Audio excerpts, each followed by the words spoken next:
Buenos días a todos. ¿Cuándo terminó la Primera Guerra Mundial?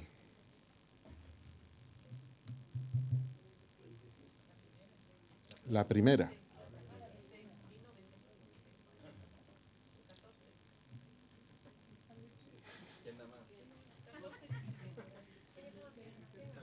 Tengo una mala noticia.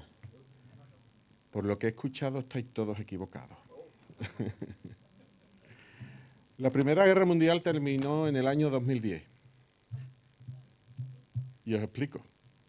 Aunque os sorprenda, terminó realmente en el año 2010. Y esto en cierta manera está relacionado con la predicación, no me estoy yendo por los cerros de Úbeda. En 1918 termina, en teoría, la Primera Guerra Mundial, en el 18, a finales del 18. Pero esa es la teoría. ¿Por qué? Porque cuando termina la Primera Guerra Mundial y todo el mundo deseaba la paz, todo el mundo estaba harto porque la Primera Guerra Mundial, como la Segunda, se llevó miles de muertos por delante. Pues interesante, todo el mundo deseaba la paz y entonces hacen un tratado, el Tratado de Versalles. Y en él, pues Alemania, pues se le pone una serie de sanciones, pues entre otros motivos porque la guerra se había desarrollado sobre todo en Francia y Bélgica, y Alemania pues no había tenido demasiada destrucción, ¿no? Comparado con los otros países. Entonces se le ponen unas sanciones económicas que son enormes, enormes. Y Alemania, pues después de una guerra, pues imaginaos cómo estaba, completamente en bancarrota, y tiene que pagar una serie de sanciones. ¿A quién? Pues a los países que habían ganado la Primera Guerra Mundial, fundamentalmente a Francia y Gran Bretaña. Gran Bretaña pensaba que las sanciones eran excesivas. ¿Cómo va a pagar Alemania eso si está completamente destrozada? Pero Francia, como la guerra se había desarrollado en su territorio, pues quería que pagara. Ahora, Francia y Gran Bretaña necesitaban dinero. ¿Para qué? Para pagarle a Estados Unidos que le había hecho préstamos por la guerra. Entonces, se da la circunstancia que Alemania no tiene dinero para pagarle a Francia y Gran Bretaña y que estos necesitan el dinero para pagarle a Estados Unidos. Entonces, ¿qué hace Alemania? Le pide dinero prestado, ¿sabes a quién? A Estados Unidos.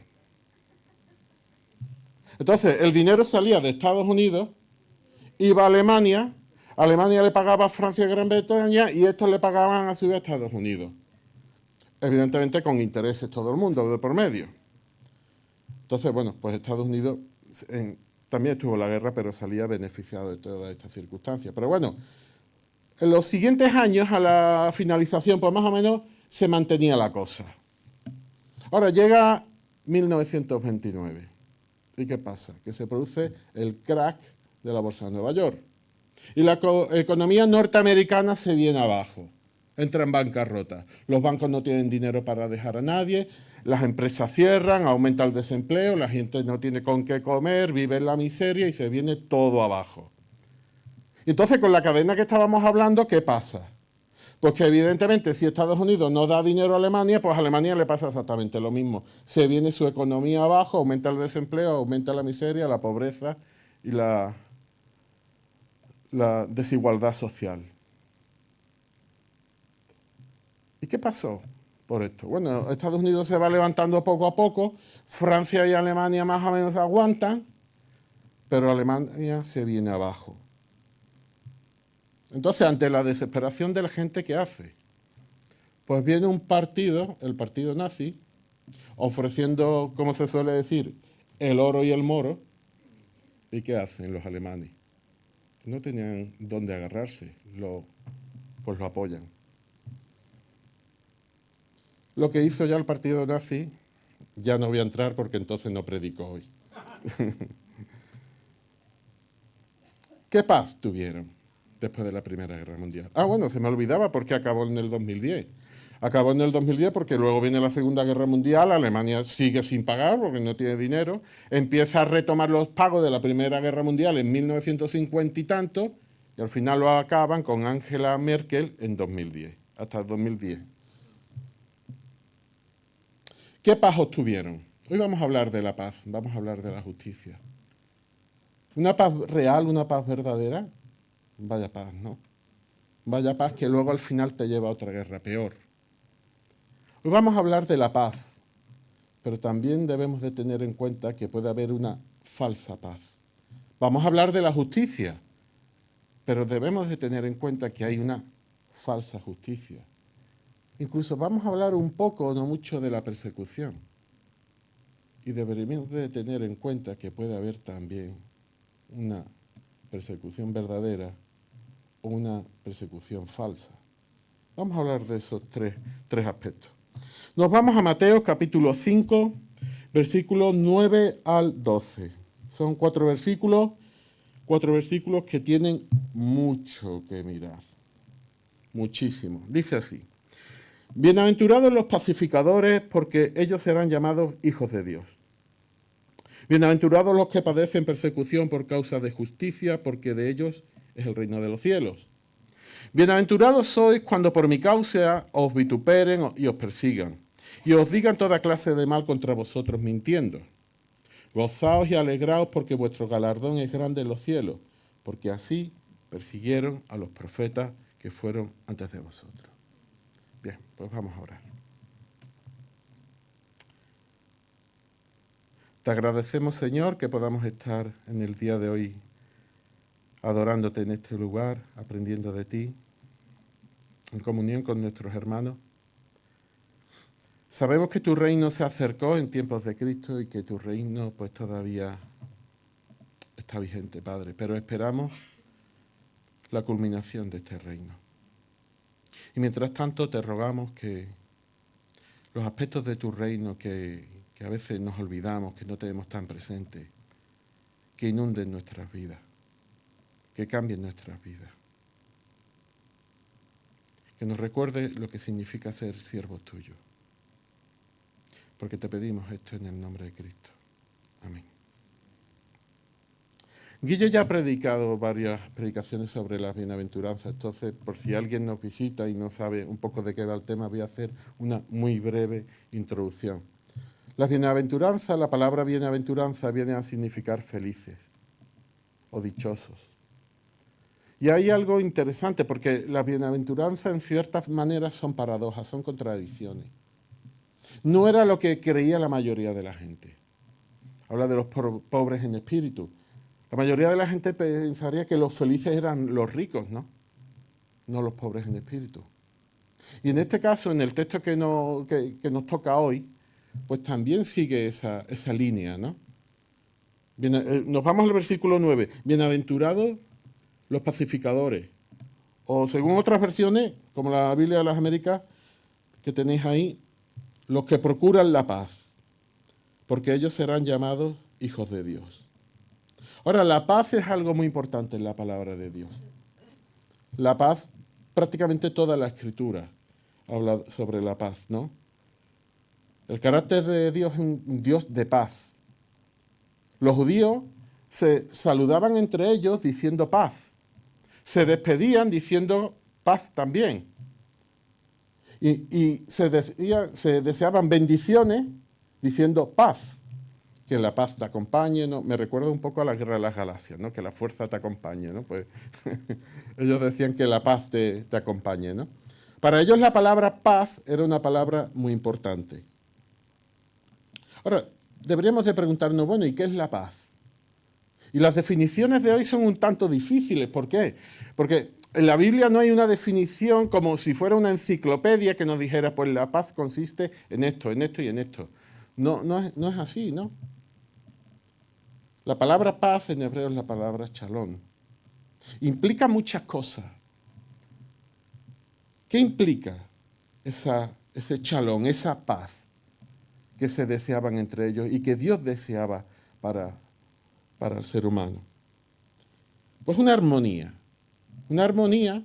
En cierta ocasión estuve hablando de Rafa de lo que significa armonía y los conceptos eran distintos, porque para mí una armonía es una proporción, mientras que para él puede tener un concepto más musical y yo no tengo ni idea de armonía musical, eso ya lo digo, ¿no? Pero la armonía puede significar una proporción entre distintas partes, ¿no? Y la paz viene a significar una proporción entre distintos aspectos. ¿Qué aspectos? Pues uno de ellos sería la satisfacción. Ahí se ve un poco pequeñito, pero os lo voy diciendo. Es decir, la paz va a significar, cuando estamos en paz con alguien, significa que tenemos satisfacción, una satisfacción interior. El gozo, la alegría es algo que se demuestra para afuera, pero la paz es algo que se demuestra para adentro, que se puede ver de forma indirecta, pero es una satisfacción interior.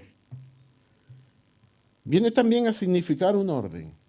Es interesante cuando Pablo le habla a los corintios, porque tenían sus reuniones de forma desordenada, les dice, estad en paz unos con otros y que haya orden, que se hagan las cosas con orden y decentemente. Es decir, la paz también significa que cada cosa la tengamos en su sitio, en su orden. La paz también implica comprensión. ¿Por qué? Porque como vamos a ver más adelante, la paz no es algo con uno mismo, también es con otros. Y si tenemos que relacionarnos con otros, implica comprensión. La paz implica seguridad. Es decir, si estás con miedo de que vengan a robarte, de que vengan a asaltarte, pues no vas a tener mucha paz, ¿no? Hay pasajes que hablan de paz y seguridad, como Primera de Tesalonicenses. Y por último, y eso no quiere decir que sean los únicos aspectos, son algunos de los que yo he puesto, pero seguro que hay muchos más. La paz también implica justicia. Es decir, para que haya una verdadera paz, tiene que haber una verdadera justicia. Porque si algo es injusto, es difícil que haya paz, repercute. Dice Isaías 32, la obra de la justicia será la paz, y el servicio de la justicia, tranquilidad y confianza para siempre. Ahora, ¿qué implica la paz? ¿Qué implica cuando se pierde la paz? Hay un pasaje en el que nosotros podemos ver perfectamente cuando se pierde la paz, qué consecuencias tiene. Y lo vemos en distintos ámbitos. Y sería Génesis capítulo 3, al principio de la Biblia. En Génesis capítulo 3 vemos cómo Adán y Eva, representantes de la humanidad, pues desobedecen a Dios. Y en primer lugar entran con un conflicto directo con Dios. Pierden la paz con Dios al desobedecerle. Vemos también cómo pierden la paz entre sí mismos. Lo que antes era algo en armonía, como estábamos hablando, empiezan a culparse el uno a otro. La mujer le echa culpa a la serpiente y el hombre a quien le echa la culpa, a la mujer, ¿no? Por tanto, pierden la paz entre ellos. Pero lo interesante es que en ese mismo capítulo se describe cómo pierden la paz consigo mismos. Porque llega un momento que Dios va a buscarlo y ellos se han vestido con hojas de higuera y están avergonzados por la culpa. Es decir, la paz tiene tres aspectos. Una paz con Dios, una paz con otros y una paz con uno mismo. Y podemos perder los tres aspectos. Por tanto, este pasaje que nos dice que procuremos la paz, que seamos pacificadores, que son aquellos que buscan, que desean la paz, que la promueven la paz, deberías de tener en cuenta estos tres aspectos. ¿Por qué? Porque es difícil estar en paz con uno mismo si no estás en paz con otro. Y es difícil estar en paz con otro si no estás en paz con Dios. Y ese es el plan de Dios. Es interesante que el plan de Dios, que este libro, su objetivo es ese, el estar en paz con Dios, con otros y con uno mismo, a través de la persona de Jesucristo, ¿no? Dice 2 Corintios capítulo 5, si alguno está en Cristo, nueva criatura es. Las cosas viejas pasaron y aquí son hechas nuevas. Y todo esto procede de Dios, que nos reconcilió, es decir, hizo la paz con nosotros, consigo mismo, por medio de Cristo. Y lo interesante, fijaos lo que dice, y nos ha encomendado a nosotros la palabra de reconciliación.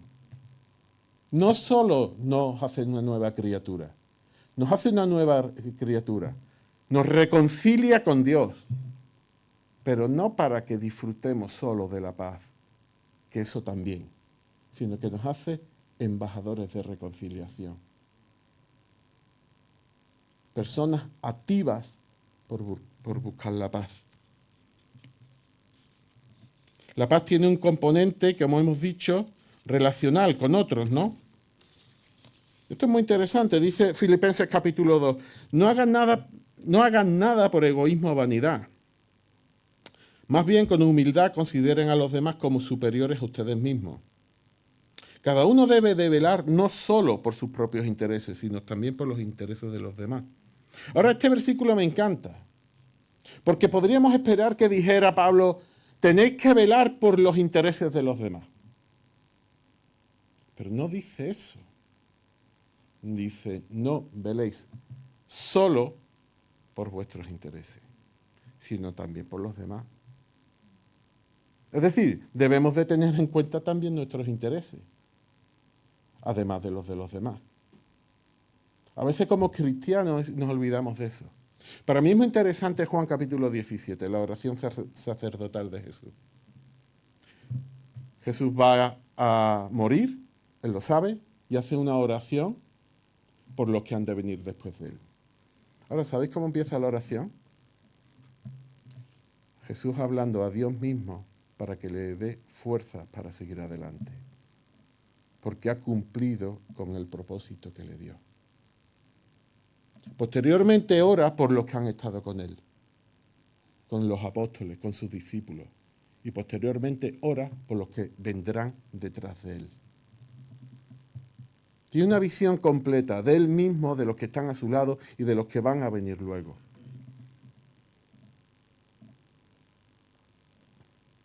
Por último, hablando de la paz con uno mismo, dice Juan capítulo 14, 27, la paz os dejo, está hablando Cristo, ¿no? Mi paz os doy, no os la doy como el mundo la da. Es decir, la paz del mundo puede ser distinta, puede ser como la de la Primera Guerra Mundial, que parece que las cosas están solucionadas, pero luego viene todavía algo peor, ¿no? La paz de Dios no es así, no es esa falsa paz. No se turbe vuestro corazón, no se preocupe vuestro corazón, ni tenga miedo. La paz es algo que se nos da de fuera, que nosotros podemos intentar proclamarla, pero es algo que nos viene de fuera, es un fruto del Espíritu. Es un fruto del Espíritu que Dios nos da. La paz de Dios es distinta a la paz que podemos obtener en el mundo. Ahora, pensando en los intereses, el tema de los intereses a mí me dejó un poco pillado. Pensando en los intereses, bueno, ¿y qué equilibrio hay que buscar, no? Es interesante porque hay un modelo que os voy a poner ahora, modelos de un señor que se llama Thomas Kilmann. No sé si se ve bien, lo voy explicando. En el eje vertical tenemos la asertividad, es decir, la satisfacción de nuestros propios intereses. En el eje horizontal tenemos la cooperación, la satisfacción de los intereses de los demás.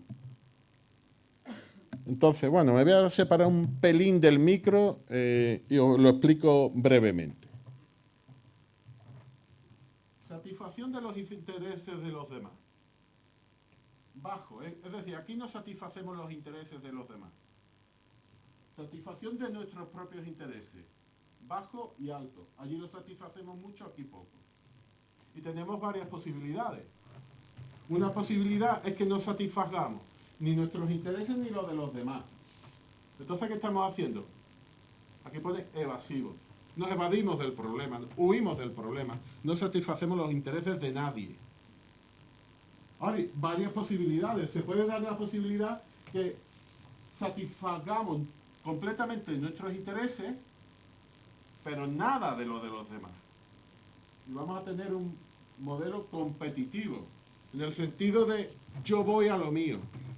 No, muchas empresas hoy en día dicen, yo no soy una ONG. ¿Qué significa cuando dicen yo no soy una ONG? Pues significa que yo voy a lo mío, yo no tengo nada que ver con los trabajadores, ¿no? También se puede dar la circunstancia que satisfagamos muchísimo los intereses de los demás, pero los nuestros no los tengamos en cuenta. El modelo se le llamaría complaciente. tengo todo en cuenta a los demás, pero mis propias necesidades me olvido. En ocasiones eso ha pasado con muchos ministros del Señor, ¿no? Se han centrado mucho en los intereses de la Iglesia y han abandonado completamente los intereses familiares. Y luego tenemos los modelos quizás más equilibrados, ¿no? Que sería que satisfago en un término medio los intereses de los demás y en un término medio mis intereses. Y se llama el modelo comprometido. Y este modelo simplemente intenta satisfacer de forma parcial los intereses de todo el mundo, incluidos los míos. Y luego tendríamos el último modelo, que sería el modelo colaborador, donde estoy intentando satisfacer completamente los intereses de los demás y también completamente mis intereses. ¿Qué modelo es mejor? Podríamos decir, hombre, el colaborador, ¿no? Todo el mundo contento. Pero es que hay veces que no se puede dar ese modelo. Imagínate que tu hijo de 3 años sale corriendo directamente a una carretera por la que están pasando coches, que te digo yo, a 110 por hora. ¿Vas a intentar buscar el modelo colaborador? Sales corriendo con el modelo competitivo, lo coges del brazo y te lo llevas donde tú quieres, pero a la carretera no. Ahora, como norma general, sí podríamos decir que aquellos modelos que intentan satisfacer los intereses de todo el mundo, pues pueden ser más adecuados, ¿no? Y en cierta forma yo creo que es lo que Pablo nos está diciendo en Filipenses, ¿no? Que velemos no solo por nuestros propios intereses, sino también por los de los demás. ¿Para qué? Pues para buscar la paz, en búsqueda de la paz.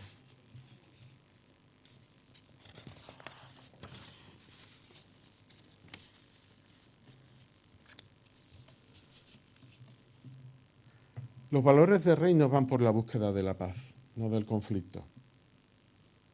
¿Cómo te consideras? ¿Te consideras un pacificador? ¿Alguien que procura la paz? ¿Siempre? ¿Te consideras una víctima? ¿Alguien que sufre las consecuencias de otra persona? ¿Te consideras un perseguidor? ¿Alguien que persigue a otro? ¿Cómo te consideras? Porque cuando yo pienso en mí, digo, bueno, yo hay veces que busco la paz, pero otras veces me quedo corto. A veces me siento víctima, ¿eh? Y me gusta pensar en lo que me han hecho y lo que me han hecho y lo que me han hecho. Pero es que hay veces que me siento también perseguidor. Y lo interesante es que hay veces que me siento víctima y en poco tiempo cambio de víctima a perseguidor. O a veces me siento pacificador y no me prestan mucha atención y puedo sentirme víctima y luego puedo sentirme perseguidor. ¿Os pasa eso también a vosotros? ¿Cómo podemos ser auténticos pacificadores? Continuamos. Dice el versículo 10, bienaventurados aquellos que han sido perseguidos por causa de la justicia, pues de ellos es el reino de los cielos. Miraba la definición de justicia igual que miraba la definición de paz, y es que no es fácil encontrar una definición de justicia. Primero, una definición de justicia que sea comprensible, porque es que hay definiciones de justicia que te la lees 3 veces y no te enteras. Al final, la definición más simple que encontré, con la que yo más o menos podía entenderla bien, era dar a cada uno lo que le corresponde. Pero claro, si damos a cada uno lo que le corresponde, me da la impresión que tenemos problemas. El otro día vi una película, se lo comentaba aquí a un hermano de la iglesia, que casi me estoy dando cuenta que en las últimas predicaciones siempre hablo de alguna película. Entonces, bueno, para no ser menos, hoy también voy a hablar de una película. La película es una película muy antigua, es del año creo que 1943, es un western, una película del oeste, ¿no? Pero es un western un poco raro, porque las películas de esa época, pues casi siempre son, pues que nada, el hombre blanco va matando a los indios, o hay uno que es más rápido que el otro, y en un duelo pues se matan, cosas de estas, ¿no? Suelen ser las películas del oeste. Esta película es distinta. Esta película, la voy a resumir, voy a intentar ser breve, pues simplemente se produce, o parece que se produce un asesinato en un pueblo allí en Estados Unidos, ¿no? En el campo. Entonces llegan rumores de que han matado a una persona, ¿no? Una persona muy querida en el pueblo. Entonces, pues se organiza una patrulla para ir a buscar a los asesinos. Ahora, el sheriff no está. El sheriff está de viaje y va a venir al día siguiente, pero no está. Pero claro, si esperan un día se les escapan los asesinos, ¿no? Asesinos y cuatreros, es decir, le habían robado ganado y caballos y tal, ¿no? Entonces se organiza una patrulla de un montón de gente y van buscando a los asesinos. Llega un momento que encuentran a los asesinos. Saben por dónde se han ido, han dejado huella, en fin, los encuentran. Estaban durmiendo, eran 3 los asesinos. Entonces, lo que quieren es lincharlo, ahorcarlo, hacer justicia. Habían matado a su amigo, pues vamos a hacer justicia, ¿no? Entonces, empiezan a hacer su propio juicio. Entonces le dicen, bueno, vosotros venís de tal sitio. Dicen ellos, sí, venimos. ¿Y habéis matado a este hombre? Dicen, no, nosotros no hemos matado a ese hombre. Pero este hombre ha aparecido muerto. Y dicen, pues nosotros no hemos ido. Y le dicen, pero vemos que tenéis ganado con el hierro de este hombre. Dice, sí, porque lo hemos comprado. ¿Y dónde está la factura? Pues no me dieron factura. Y le preguntan a un amigo del que habían matado y le dice, bueno, este hombre cuando venía ganado emitía factura y decía, normalmente sí, pero es posible que alguna vez no. Y entonces, para ya la prueba definitiva que buscan es que se encuentran el revólver de la persona que se supone que habían matado. Y le dicen, ¿esto se lo habéis quitado? Dice, no, eso simplemente nos lo hemos encontrado. Entonces empieza un debate entre los líderes de la patrulla, los integrantes de la patrulla, ¿qué hacen con ellos? Hay algunos que dicen, no, debemos de llevarlo al pueblo para que sea juzgado de una manera normal. Y otros dicen, no, son unos asesinos, si los juzgan lo mismo, le van a mandar un montón de años de cárcel y no los van a ahorcar, pero nosotros queremos venganza, queremos justicia. Entonces esperan allí toda la noche y cuando lo van a ahorcar, uno de ellos le entrega una carta que ha escrito durante la noche para su mujer.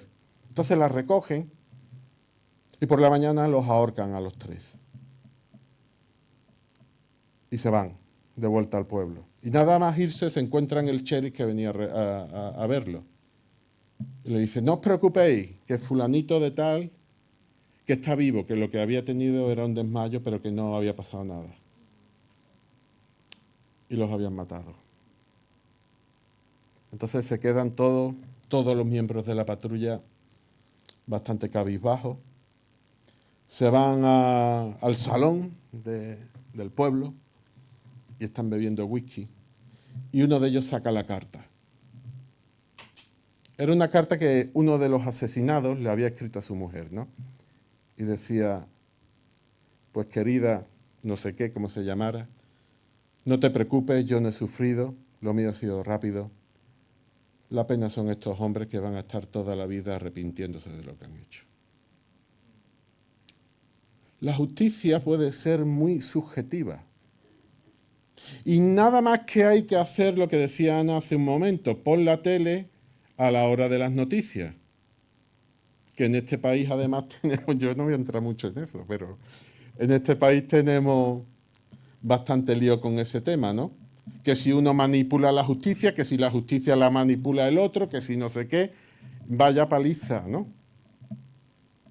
Y la cuestión sería, ¿cuál es la justicia correcta?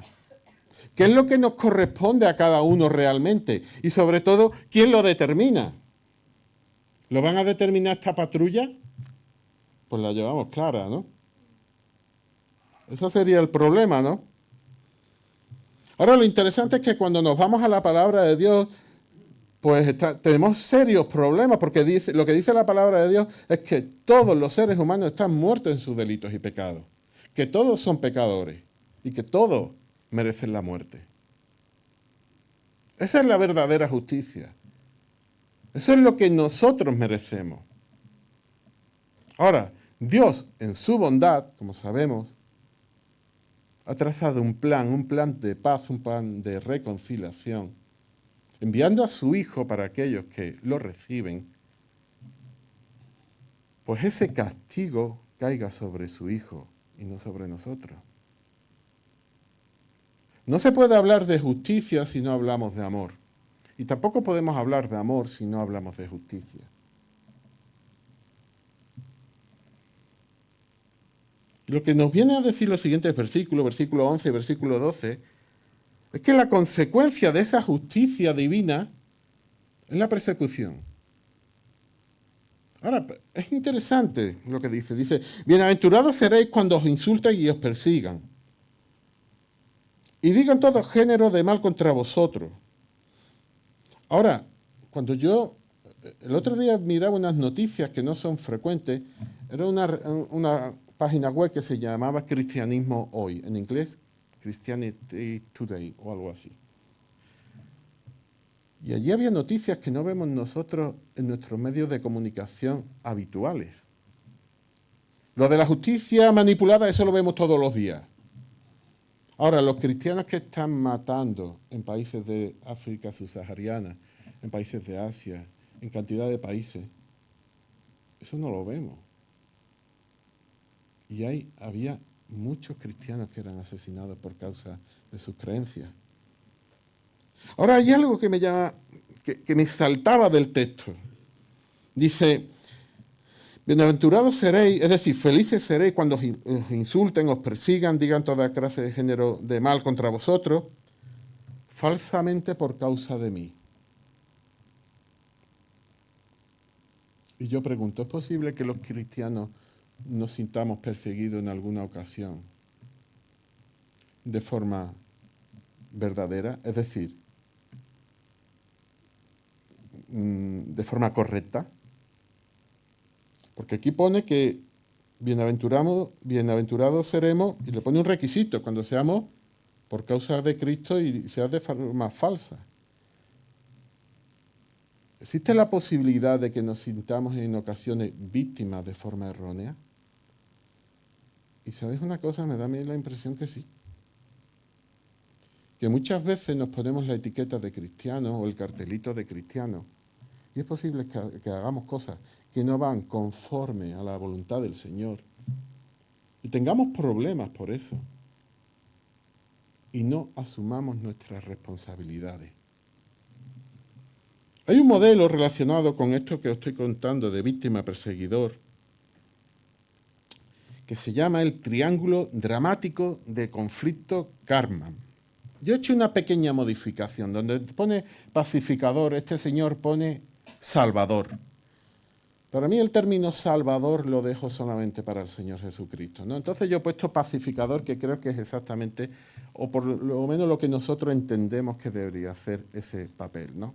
Y este señor lo que dice es que están los tres roles que hemos estado hablando antes, el rol de víctima, el rol de perseguidor y el rol de pacificador, ¿no? Pero normalmente estos roles, digamos, degeneran, se interpretan de forma errónea. Es decir, vamos a empezar por la víctima. La víctima entra en un estado de pobre de mí, de autocompasión, de queja. ¿Por qué me pasa esto? ¿Tú me has hecho esto? De queja continua. De culpa a los demás. Yo es que nadie me echa cuenta, nadie me oye, no sé qué. ¿Y qué le falta? Responsabilidad. ¿Por qué no te miras a ti mismo? A lo mejor tienes parte de la culpa, pero a lo mejor también podías haber hecho algo. A lo mejor tú eres responsable de lo que ha pasado y no asumes tu responsabilidad. Hay otro rol que es el rol del perseguidor. Este señor pues está en la crítica, la murmuración, la acusación, el juzgar. ¿Qué le falta? La comprensión. El pensar que él es puede ser igual que la otra persona. Y por otra parte tendríamos el papel del pacificador, pero el falso pacificador. ¿Y en qué consiste el falso pacificador? En crear una dependencia de la víctima simplemente para nutrir su autoestima, para decir yo soy necesario. Se revaloriza ayudando a los demás, hasta el punto que puede llegar a ser un entrometido. ¿Qué le faltaría a este falso pacificador? Pues empatía y saber hasta dónde puede llegar y dónde tiene que dejar a las otras personas solucionar su conflicto. A veces podemos pensar que somos perseguidos y a lo mejor es que debemos ser perseguidos porque estamos equivocados. O a lo mejor persecución no sería el término adecuado, pero debemos de tener mucho cuidado cuando nos sintamos perseguidos por causa de Cristo o por otra causa, porque podemos confundirnos. Pero lo que también dice el texto, versículo 12, regocijaos y alegraos porque vuestra recompensa en los cielos es grande, porque así persiguieron a los profetas que fueron antes de vosotros. Es decir, que no nos debería de sorprender cuando somos perseguidos por causa de Cristo.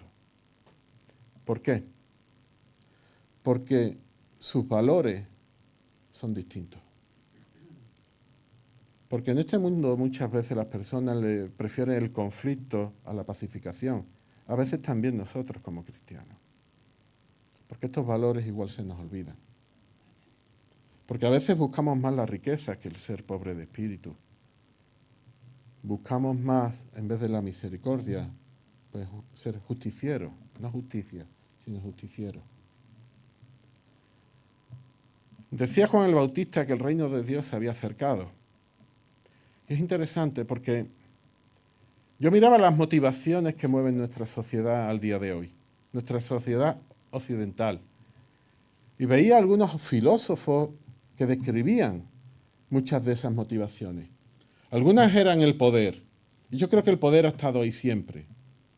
Otra era el dinero, el sexo, la fama, la gloria, el ser alguien pues relevante, ¿no?